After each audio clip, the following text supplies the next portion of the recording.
Okay, I'm just going to wait for my live stream to load, and I will be getting into the short live stream in just a second.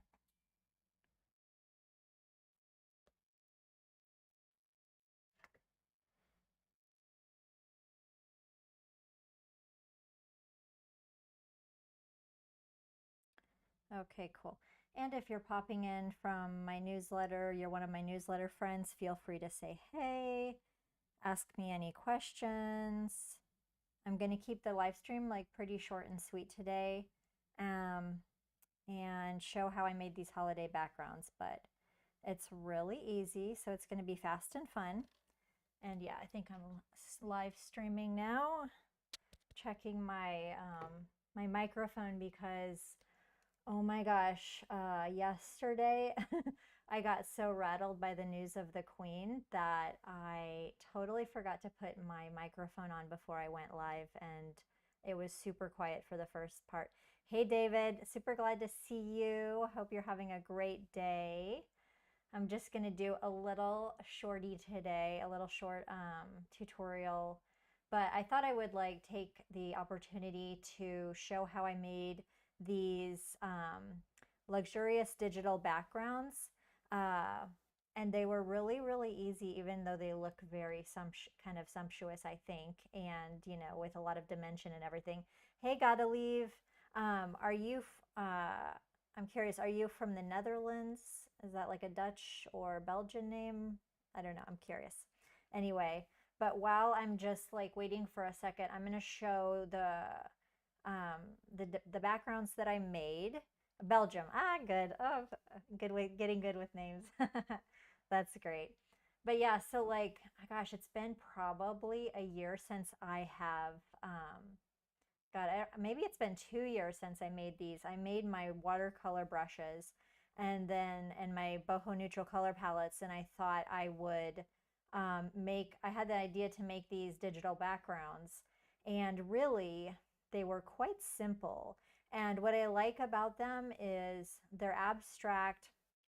You know, you kind of get the vibe of like the Christmas trees and everything. But I'm using watercolor brushes, but I think that the watercolor doesn't necessarily, I mean, sorry, not watercolor, tie-dye brushes.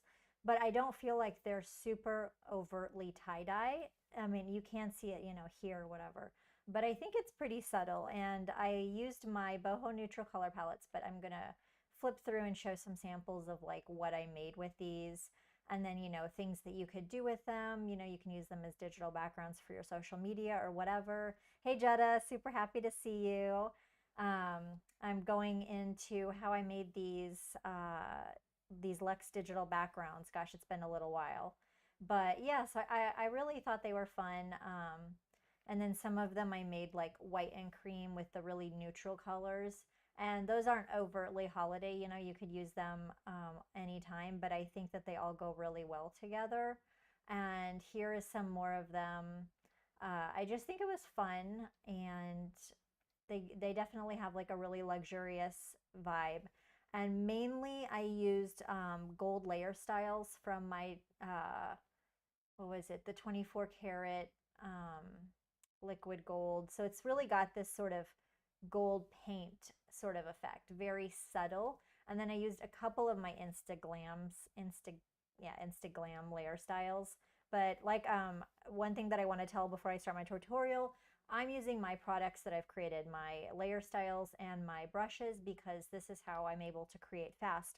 But you can, even if you don't use my brushes, you can still use these principles with whatever resources that you have yourself. So I'm using these, mostly I use the 24 karat gold layer styles, which are pattern overlays that I carefully created, and they really have that painted feel. I used a couple of my Instaglam styles. I think it was like one of the gold paper, and then the boho neutral color palettes. This is for my color blending brush technique. Most of you guys are familiar, but if not, check down below. And then my tie-dye Photoshop brushes. So I use those, and then with all these resources, it was pretty darn easy to create the digital background. So let me just expand this here. Let's look just a little bit at the one This is my original one, and I just was like preparing this just this morning. So I was like quick looking through and trying to figure out, I was like, oh crap, which brush did I use? But I think I found most of them for this one, and maybe I'll just challenge myself to make something different or whatever as well. But I want to try to keep it to like about a half an hour today. So um, yeah, as you can see, you've got the tie-dye in the back in this design, and then some little kind of balls. So it's just a hint at the holidays, just an illusion or whatever. And it's really quite easy. So I'm going to pop this over to the side, and let's work on the one on the right. So let's get the whole thing here. View, fit on screen. Okay, maybe I'm just going to zoom out just a touch. I like to see the edges here. So, and let's zoom this one out here. Close enough. Okay, so there's our reference, and so we're just going to be recreating this, and I'm going to show you how I made it. So, and I actually found the right brush, so I was happy. So let's just hide these, and I'll make a new layer. And then I'm using my color blending pattern stamp technique. And what I like about these boho neutral color pre-made color palettes that I made was that they're quite subtle. But I sampled these from like red things. I looked at holiday pictures. I looked at trees, like holiday trees and stuff. So it was really like kind of a holiday influence collection as well as boho. And yeah, so I'm using this color palette, number 13 right here, which is a red, and I've got a deep red background. And then I'm gonna grab my tie-dye brush, brush number 11. And most of you guys know these brushes, you know, you can make really color crazy. As you paint, it can make really multicolor, crazy color. But this one's gonna look almost one color, but the fact that we've got this subtle, you know, color jitter inside this color palette is going to really give it a depth that's going to look really nice. So now I'm just going to do some painting here, and I'm not going to like worry that it's perfect. This is brush number 11 from this collection. Let's see here. Yeah. So I'm going to try to not, let's see here, paint like the whole circles. So we're just going to do very light touch. These are pressure sensitive. So let's just kind of fill out some of my sheet. And so that's looking pretty good. You know, you can kind of pop in here with a little extra. And I use number 13, but maybe I'm going to have some spots that are a little brighter. So maybe I'll grab one of my other red color palettes. Oh yeah, and just kind of pop in lightly over that, and then we're going to have a little bit of pop of color, you know. I don't know if I did that in my original one, but maybe I'll take that down a notch, grab that last one here. So, you know, you can just play around and make it your own. I'm doing like kind of trying to recreate the one on the left. So we'll see. So there we go. So there we've got the red. So we've got that deep red below, the light red on the top layer. And then we're going to make a new layer underneath it. And I'm going to go ahead and apply one of my 24 karat gold layer styles to this layer before I start painting. And you can use any gold layer style that you want, or a clipping mask, what have you. But what I'm going to do is I'm going to use the brush 11B, and that is the inverse brush of this. And then we're going to put it underneath the red layer, I believe, so that the gold is kind of peeking out from that layer. Yeah, so we've got the gold layer underneath it, and so we'll just play a little, yeah, like this. So already you can see we're getting that vibe of that paper and just adding depth and all that. So I love that. And maybe it's not as exactly the same, but oh, thank you so much, Benita. I'm glad you like. I thought they were really pretty. I kind of just made them. I'm always experimenting, so half the time when I'm not trying to make something good, it turns out good, and then if I'm trying to make something good, then it turns out crap. But Lots of experimenting. That's always been how I've been able to make my stuff. And I'm kind of careful not to fill in the whole circle, so I'm just getting parts of it. So that's good enough. We are happy with that. Oh, and hopefully oh, hear you. Oh wait, is my sound okay? Can't hear you. Um, hold on. Let me know. Let me just check my sound very fast on OBS. Maybe I need to just move it up a little bit. Hello, testing. Benita, let me know if you can hear my sound okay. I'm curious. I want to make sure my sound input it's okay. Okay, sounds great on Behance. Okay, thanks, David. Good, because yesterday I forgot my microphone, so I just was paranoid that it wasn't like plugged in all the way or something. But also, Benita, maybe you can on YouTube, maybe you can take the level all the way up. But hang on just one second. I'm just going to check to make sure my microphone's plugged in. Okay, my microphone is plugged in. I'm going to just go with it. And so, okay, so there we go. Now we are going to add some green underneath the gold. So I'm going to put a new layer here. And I am going to go to my greens in my color palettes, and I'm trying to think of which one I got. It was they're pretty subtle. I think it was this one here. If you hover over, you can see the number. So I think that's 24 in that collection. And then for the green, I used from my Couture Fiber collection, it was brush number 8. And really, I just wanted peaks of green, so honestly, it kind of probably didn't matter like which brush that I used. But I just went behind and kind of snaked it around like this and made some little kind of snaky designs.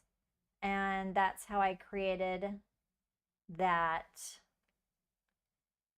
green there. So I'm pretty impressed with myself because it's looking pretty like the one that I made to begin with.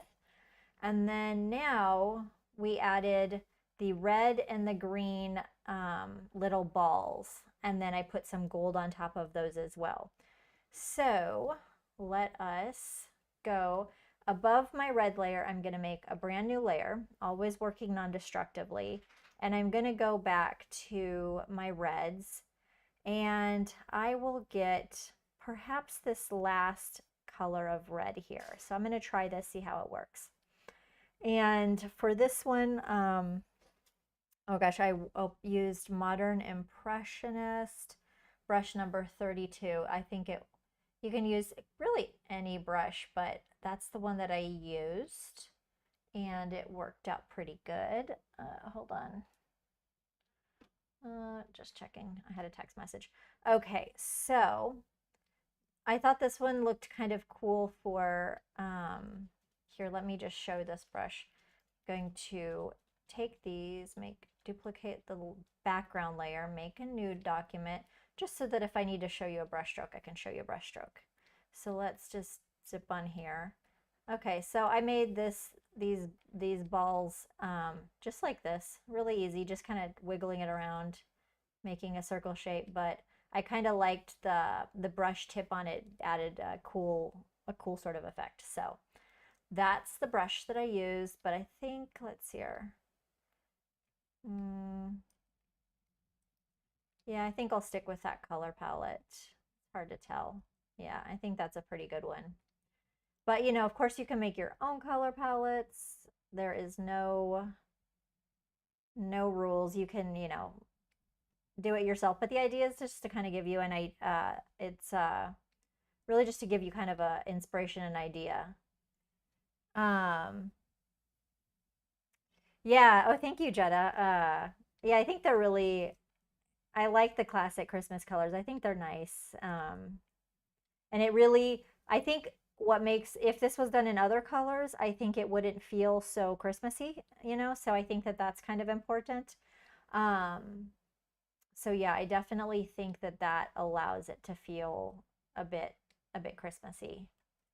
because otherwise the tie-dye, I don't think it would. Okay.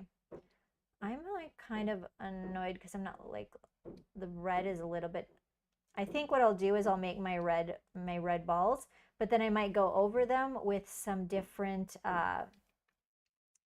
like another color. So I'm just going to start putting those sort of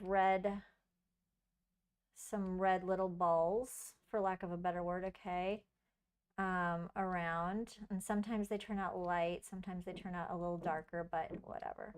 So let's just add some not so perfect. So what I'll do is I'm going to, what is this lock here called? Alpha lock transparency, so that those pixels are locked and I'm going on the same layer. And now I can just go around and maybe add some highlights to some of them that are not, that didn't stand out so much. So I might just grab another red color palette that's a little bit lighter, or the same way, but just add a little bit of like that. Okay, that's nice, because then you can add just on one side, and so it'll really kind of give it a feeling of a little bit more depth. So, you can kind of highlight some of them, so, so that you can see them.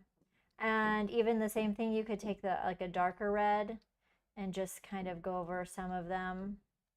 And also they are pressure sensitive, so, you can build up if you want a little bit of depth on these, like a little bit of realistic depth. But I don't, most of the time, I don't really care if my stuff is realistic. I'm not a realistic artist, so, I don't really worry about it. And most of my hacks are so that I don't have to try to draw things realistically, because I don't really have the patience for it. So I'm going to make a new layer above that, and I'm going to make a clipping mask. And then for these ones, I don't know which layers. I'm going to see what layer style I did. Yeah, it was one of the 24 karat gold collection. So I'll just go ahead and on that new layer style that I made the clipping mask, I'm going to add one of my 24 karat gold layer styles.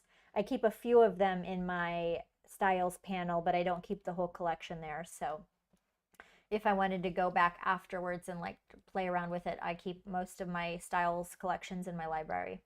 But we go ahead and add that. And now I'm just going to grab another tie-dye brush and I can even, it doesn't matter which, if I just stay on the pattern stamp or if I just grab a one color brush, because the whole layer has the pattern overlay, so it's okay. So I'm going to, let's see here, hide that no. Let's just scroll down from a tie-dye. And you know what? I'm going to look and see which tie-dye brush maybe I want to use on this red one. But I can just grab one too as well. Maybe like 13. I kind of want one that's got, or I can use my pattern painter, which that's a new one the new ones that I've done since I released the brushes. And yeah, those are great because the original tie-dye brushes have like the pattern is not just drawing out the pattern, it's really like this give and take between all the colors, and it's really more like watercolor. But the pattern painters are nice because it's really just painting out the pattern. David, yeah, I do keep like all my brushes installed. My brush file right now is like about 1 gigabyte, so it's okay. If I make a whole lot more, maybe I might have to not have all of them, but for right now it's cool. And then, but just maybe not like all of the tutorial toolkits that I've done where I've had preloaded ones. But yeah, I do have all my dang brushes done. Okay, so let's just flip through these patterns, and I think I got, maybe not the pattern painter. Let me just go back here. So I don't know. I kind of like hitting just half of the ball or just a side of it. But I wanted one that's a little bit stronger. I had whatever brush that I used had a little bit stronger sort of lines in it, but I'm not going to worry right now exactly which one I used, but you know, you can make it perfect later. So, and I didn't want to go over the whole ball sort of thing, just kind of, you know, so that you can feel it some places. And oh, here's one over here too. I want to kind of feel that sort of red sphere ball. Okay, it kind of feels funny saying ball all the time. Okay, so that's the red. And then the, we'll add the green now. So let's just go ahead and wrap that up. So I'll make a new layer above it. I'm going to go and grab one of my greens, which for this one, I think my favorite green I use a lot is, I think it's this one or this one. Let's try this, number 7. And then let's see if I still have my, yeah, I still have my brush right here. It's Modern Impressionist 32. So there we go. That's looking cool. Although maybe I did grab this green. Okay, so we'll just do the same thing. Pop some green circles on here. And we're not going to worry that they're too perfect. Again, I can put the transparency lock and maybe grab a different green. And of course, you can make your own greens. And then maybe we'll, you know, throw some, that's kind of nice because you can kind of feel the, make a little sense of depth, even if it's not perfect. All right, so that's the green. I'm going to turn off that lock, make a new layer above it, make a clipping mask, and then, oh, and by the way, Star Design, I have got a ton of brushes for free on my website, so you can definitely download one of the tie-dye brushes for free. Check that out. And then I had, on this one, it looks, I can already tell that I added one of my Instaglam layer styles. I think it was one of the paper ones, gold paper. I'll just add one that I have in my panel. So I'll add gold paper 22.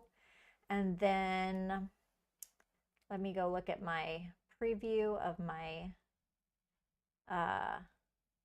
that's a pretty, let's see, brush number 20 is a bit sharp. I want one that's a little harsher for my, oh no, this one is good, 37, 38. Okay, so let's look at 38. Oh no, not Modern Impressionist. We want tie-dye, brush number 38. And then let's go, yeah, this is a bit, see how, it's not the same layer style that I used finally, but I'm not going to worry about that. And then I'll add some bits to my gold, my blue, my green sort of balls. Maybe and of course, you know, you can change them, flip through, whatever. I'll leave that there, but I like that. So that was pretty much it. And I did a pretty good job. So I think I'm going to stick to this tutorial, maybe like a half an hour. Yeah, I don't know if I want to recreate another one, but what I'm going to do is I'll just show you a couple that I've already done. But that's it. So, you know, hopefully you guys like picked up something. Let's see here. I think what I'll do for my subscribers is I'll put some of the PSD files in there. And really, as you can see here, most of these digital papers were just the same thing, layering a few brush strokes. Gosh, let's just pull back the layers of this one. So here's my red, and I did on this one add some dark to highlight those red because they were a bit flat. You know, so I put another layer, clipping mask layer to, you know, really round those out and put a darker red on there. Let's see here. This one is, let's just, don't want to waste too much of your time, but I'm going to turn off some of these layers so we can just see what's on each layer. So, and then we had that gold. So this gold, I put some gold splatters on here. This is like, looks like I used a brush from my Galaxy collection, just sparingly to add some of those little little sparkles on there. And then the base of it is, this is a tie-dye brush layer. I couldn't tell you the brush off the bat, but it's one of the little kind of more bluey sort of greens, which is really nice. And then underneath it, I made these balls with the tie-dye brush and the gold layer applied. And it looks like I used, this is what I love when Past Me does this, is that I try to remember to put on my layer what brush that I used. So let's just see here. I don't know if I used brush number 30. Oh yeah, so I did use brush number 30 on this layer.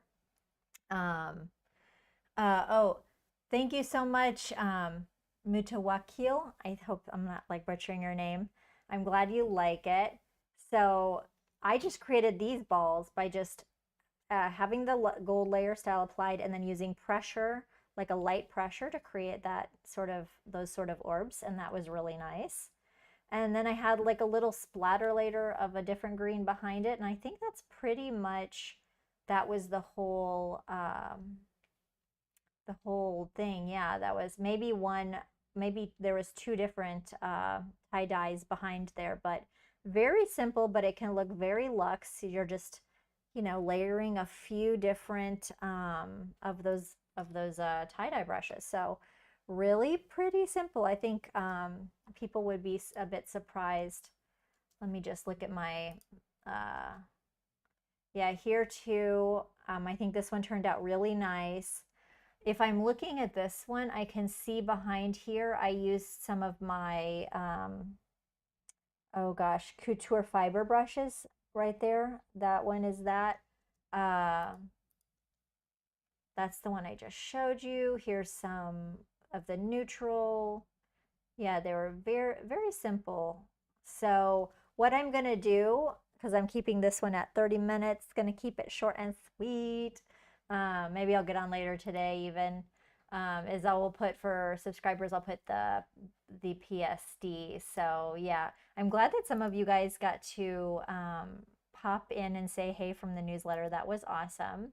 Oh, and I'll just give you a preview of something I was like kind of getting some inspiration by, and I'm actually in the process of hashing this out. So I was like wanting to figure out a way to do like these stylized, I think they're called Cabbage Roses. And so I was playing around with different ideas, and I wanted them to be like abstract, not really super realistic, because you know that's not my style. And for these, what I was doing so far is I think maybe if I hash this out, I'll put this on a separate tutorial.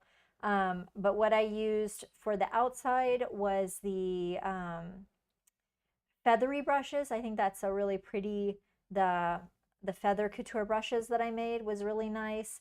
And then I was working on a custom brush for the inside of them, because I wanted to have this sort of, that sort of radial rotation in a very stylized way. So once I hash this out, I will probably make a live stream of this one and show kind of how I made this, like the central brush. So what I was doing was working on a brush that's like, is this the one that I did now? I guess it was something kind of like this, to kind of get that center sort of thing, because I'm always trying to make brushes to make my life easier. And so I wanted to get that sort of, this sort of effect that they have. So I'm working on that brush right now, and just, and then I kind of liked the idea of doing a little also stylization. So I didn't want it to try to get too realistic. So what I did over the top of it was I took my, gosh, it was the Couture, Tool Couture, yeah, Floral Couture, Tool Couture, and one of these brushes that, I think 3B, and I just went like, and it's just it's a tool inspired brush, but I did a little wiggle on top here. And so here you could see, and then it just kind of like emphasizes the stylization. So I'm hashing that out right now. I'm playing around with that. And so, and then what I'll do is if I get that done and get that hashed out, then I can pop on here and show you like how I make a custom brush, because I'm always trying to make a custom brush if I'm trying to make like a project. I always think, how can I turn this into a brush to make my life easier? Because I don't want to like, I never want to draw things like this. So I'm always thinking of a brush that's like even the radial that I can fill in, or how I can cheat and everything. And that's the magic of the brushes.